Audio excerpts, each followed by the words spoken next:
Okay, it looks like the number of people logging in has slowed down, so we'll go ahead and get started today.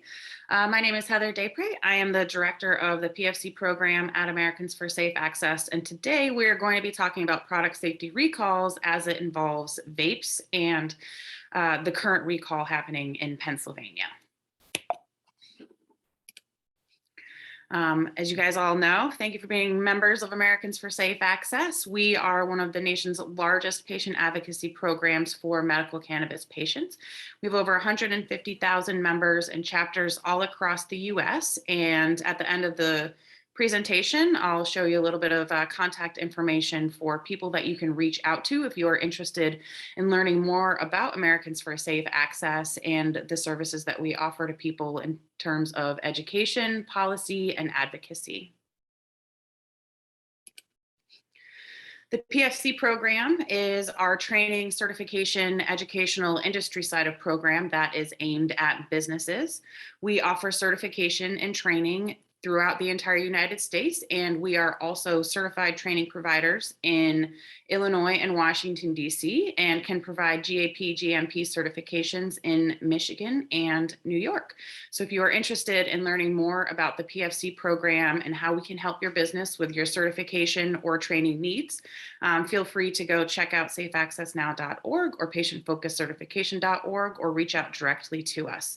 The PFC program has been started since 2014, and in the last 7 years, we've really grown. We've got a new online training platform that is accessible anywhere, and our certification program is currently the only ISO 17065 accredited certification program in the US for cannabis and hemp operations.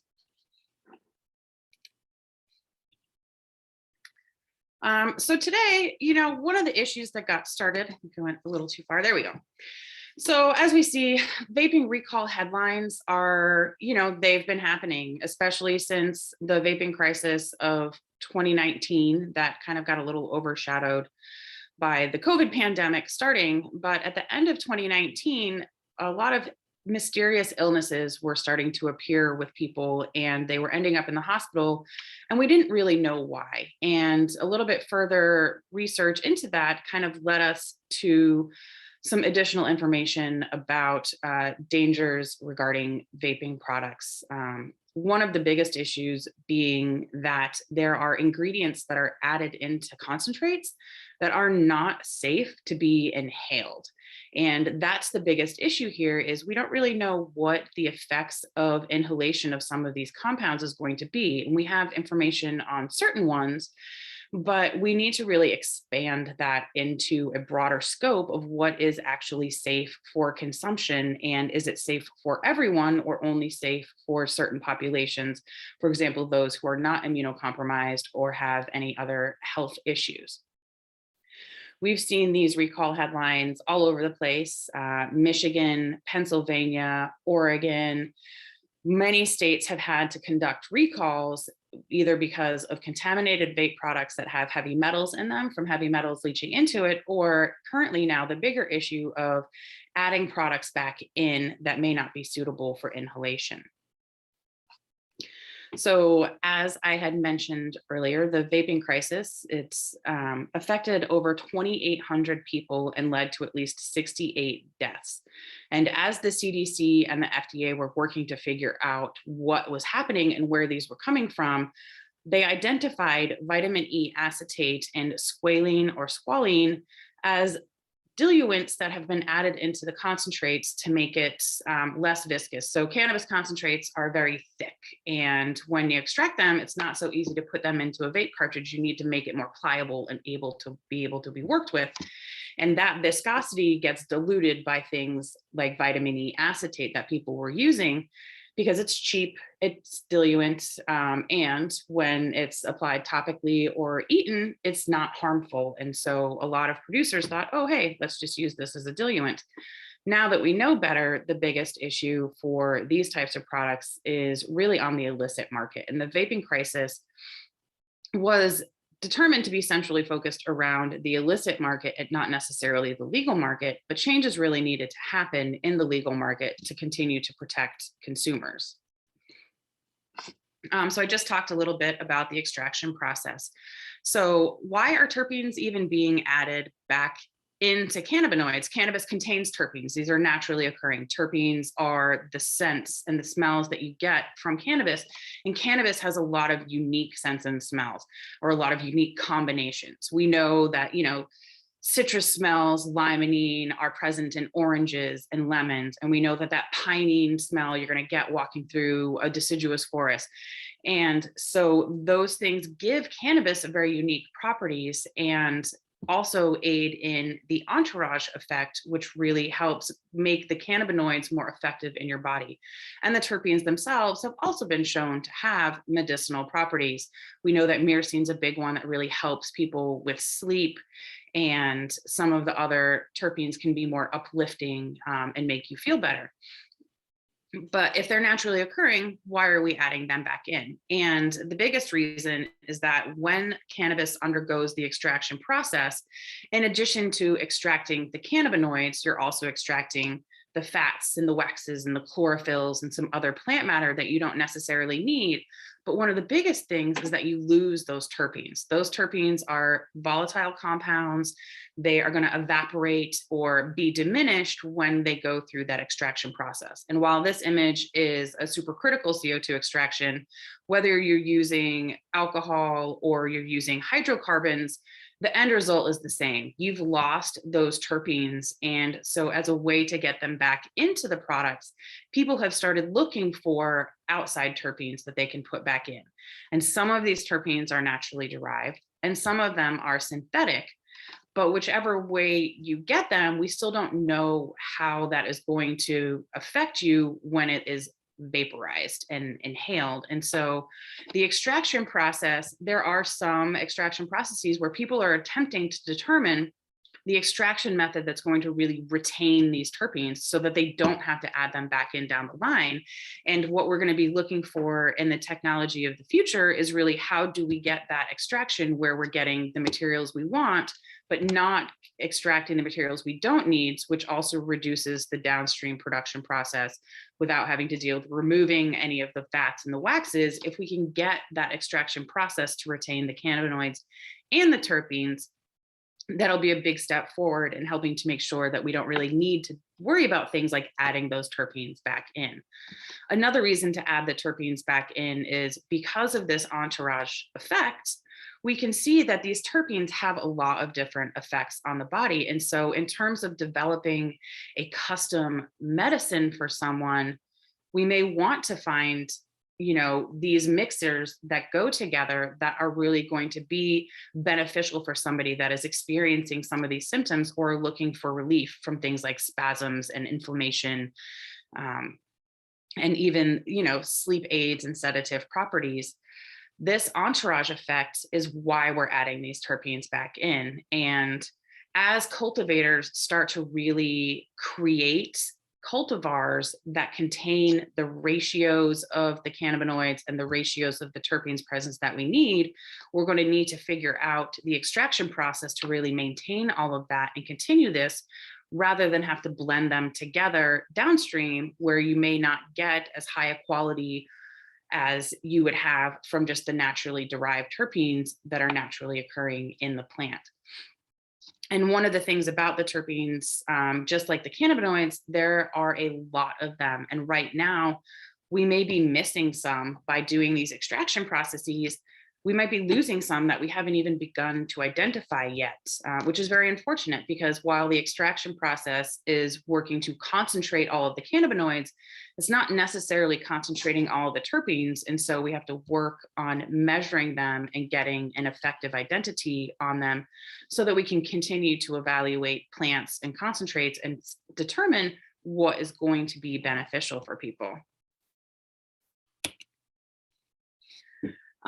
This is a list that was published in the Pennsylvania recall notice. This is just a small section of the list, but one of the things that we see here, oops, didn't need to click that button, is that the FDA actually has a list of things that are approved for inhalation. Are they food safe? Is it on an excipient list? And so what we can see here is that even on just this small subset of lists, we've got beta-caryophyllene, a very common terpene in cannabinoids. We've got myrcene, another very common and one of the most common terpenes that is in cannabis. We've got pinene. So even just on this small list, we've got things that are not approved for inhalation. And these are added ingredients. So that is the big difference here, is that the naturally occurring terpenes in cannabis don't have the same deleterious effects that these added ingredients may possibly have on people who are looking to use cannabis and want to inhale it through vaporization process. And the big issue here is the health effects. And so vitamin E acetate, as I mentioned earlier, it's safe when it's used as an edible or a topical. There are a lot of dietary supplements that contain this in here, your lotions, your chapsticks, those kinds of things.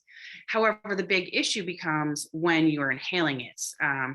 Pyrolysis is a big word for when you set something on fire, what do those compounds break into? And so the pyrolysis compounds of vitamin E acetate have been shown to cling to the lung tissue. And that is what was causing some of these issues that people were having in their lungs, is that as you were igniting this and breaking your primary compounds down into smaller other compounds, they were sticking into your lungs. And so we've seen some states ban it outright. We have seen additional testing requirements for it. But one of the things we see now is it's a big popular item on the illicit market because nobody is regulating the illicit market. Squalene, it's actually a terpene, but it is also potentially toxic. So while it is produced in the liver and metabolized to cholesterol because it's naturally occurring in your body, when you're using an external synthetic source, it's recommended to avoid it. It can cause issues like gastrointestinal symptoms.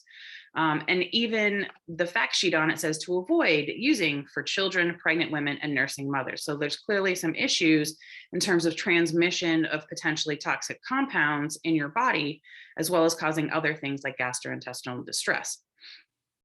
And synthetic terpenes, again, pyrolysis compounds, and some of the bigger ones that have been found in the research, benzene, xylene, and toluene. These are all residual solvents that a lot of products have to be tested for. The challenge comes, though, is those residual solvent tests are looking at what's being added in it. It's not evaluating what's going to happen when you ignite that compound. And again, this pyrolysis compounds can break down into these things. Benzene is a known carcinogen, so is toluene, and so is xylene. These are also items that are found in like gasoline. Do you really want to have that being put into your body? And, again, as with everything cannabis related, one of the biggest challenges we have is a lack of research and a lack of safety data on some of these compounds that may be used and added back in to downstream products. So as we've seen, with the vaping recalls and everything else, one of the biggest things regulators responded to was bans. Bans on vitamin E acetate, bans on squalene, bans on artificial or synthetic terpenes.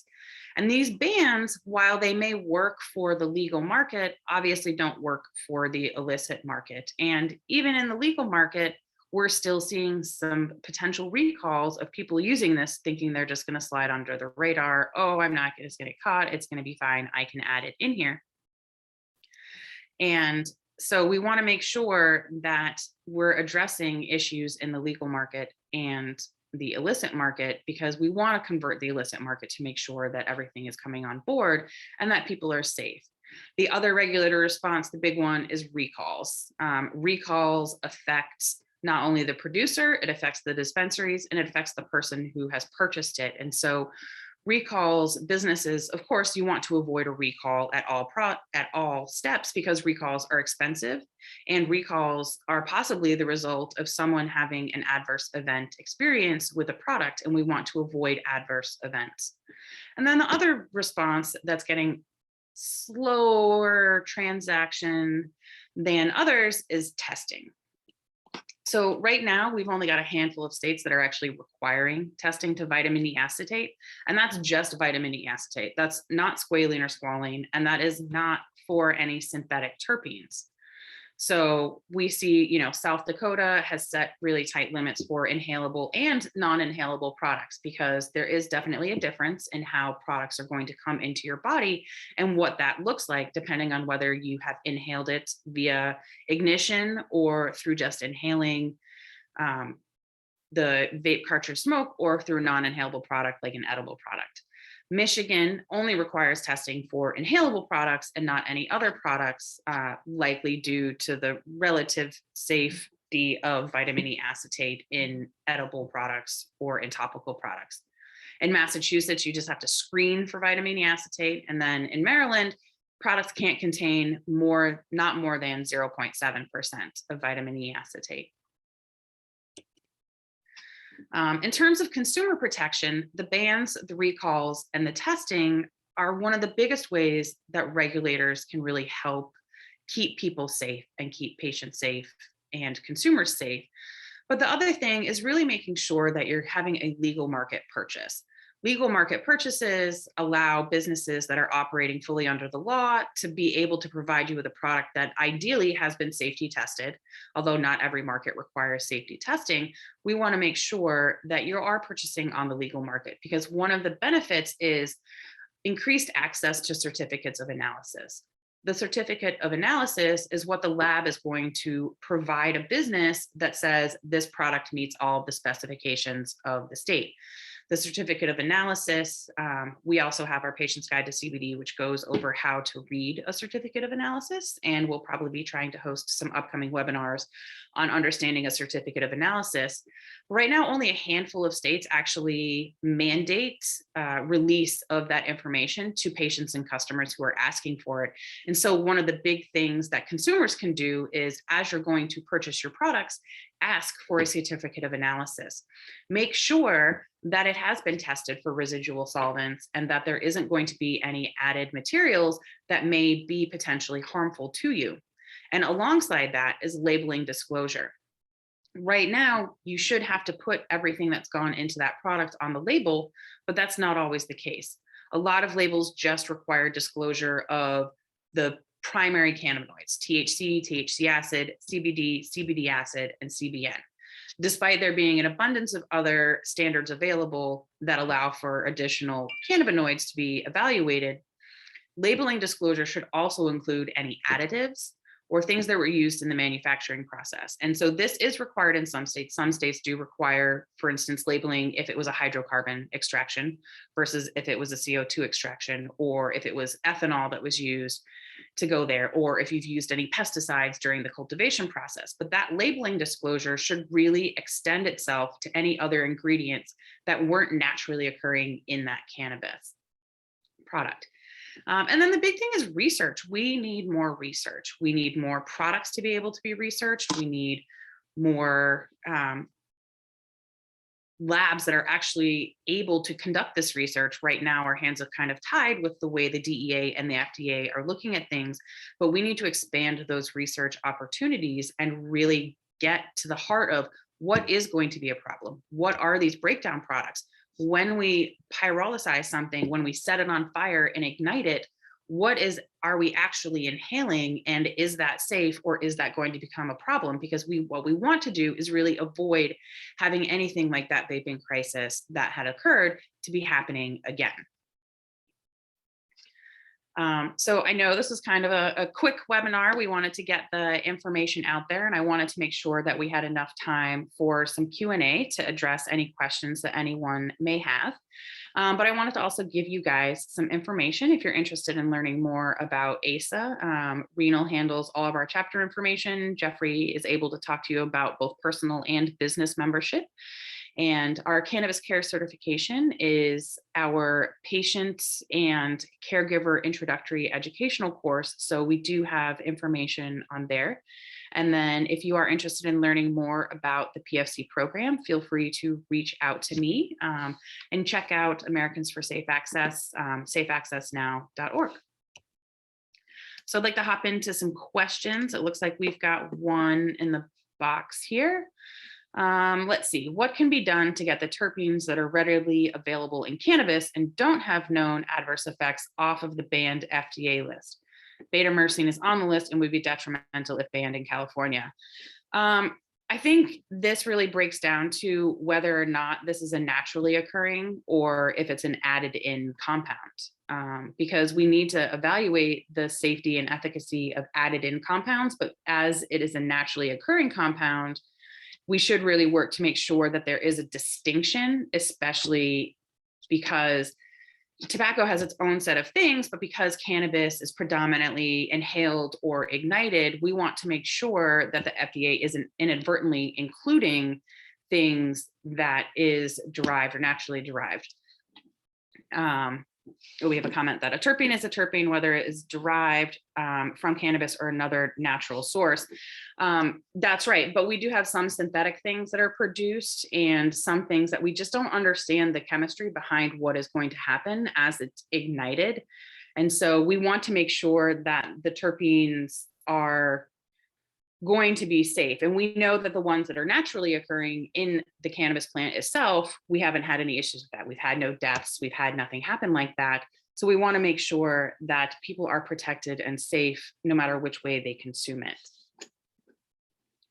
If anybody else has any questions, please feel free to chime into the chat, or I'm not sure if you can unmute yourself or not.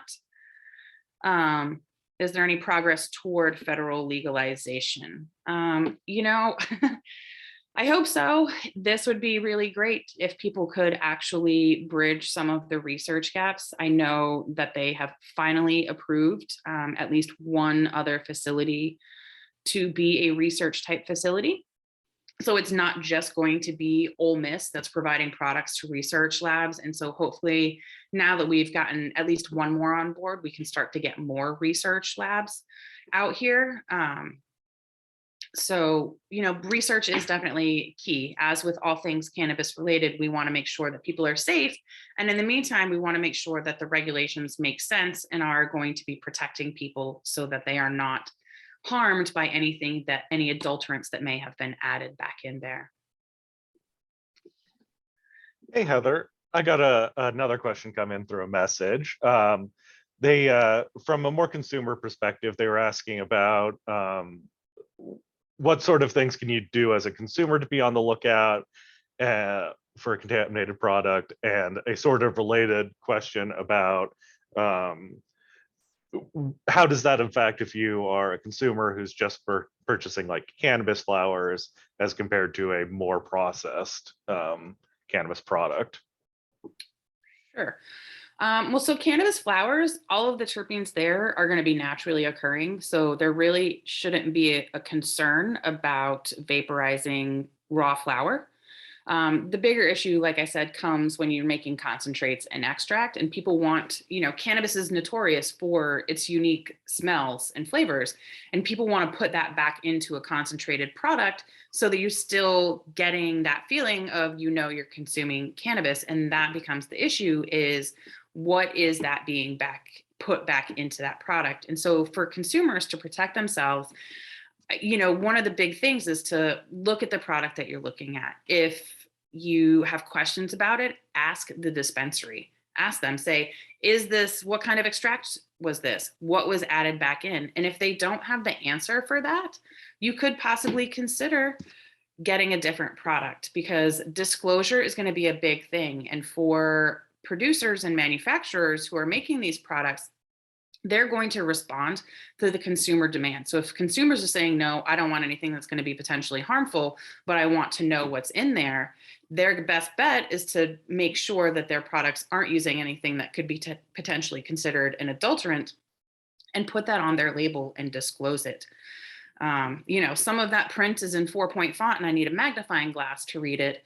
Ask the dispensary, ask them for a certificate of analysis, ask them for information. If they don't have that information and you really want to get that product, reach out to the manufacturer and see if they will give it to you. And while, you know, a lot of them be like, oh, this is a proprietary blend, they should be able to tell you upfront whether or not they have added back in any terpenes or if they've refined their extraction process so that the terpenes there are the ones that are more naturally occurring and have come over through the concentration process and not been lost during that.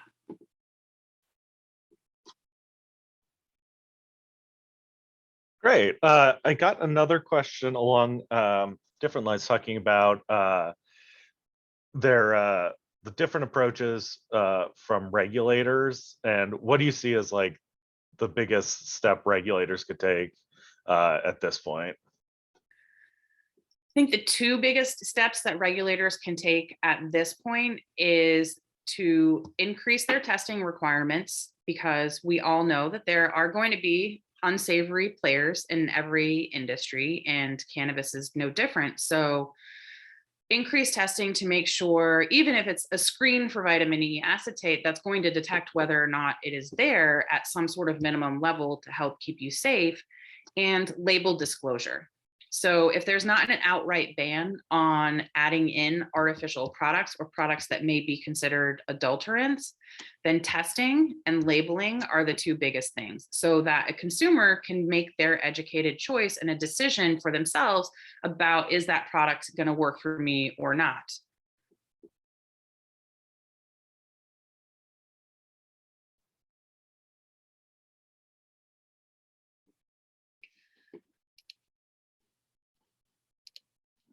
So I don't know if anyone else has any additional questions, but I want to thank you guys for coming to the webinar today. And we are going to make this available online, and we'll send out everybody a message when this one is available to view.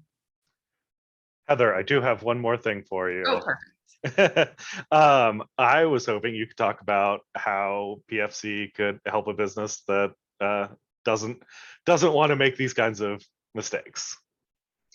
Perfect. That is a very good question. So our PFC manufacturing program is a GMP-like certification, and it's really going to help businesses become aware and adapt to any potential regulatory changes. These types of certifications are really going to help push industry and producers forward to separate themselves from other people who may not be as committed to quality and to patient safety and product safety. The PFC program really takes an in-depth look at your process and really evaluates things like, who are your suppliers? Where are you getting these products from? Are they approved? Do they meet your standards? Are your production processes clean? Are you making sure that your employees are following your procedures step by step so that any other potential issues aren't occurring downstream? And so the PFC program is really just a great way for businesses to figure out these processes and to make sure that they're going to be secure in any changes, because the PFC program sets the bar, and we want to make sure that people are not only compliant with the PFC standard, but state standards as well. And by enforcing the most stringent standard of those, we're able to help businesses make sure they're going to breeze right through any other inspections or assessments they may have from state regulatory agencies or any other certifications that they may be trying to get as well.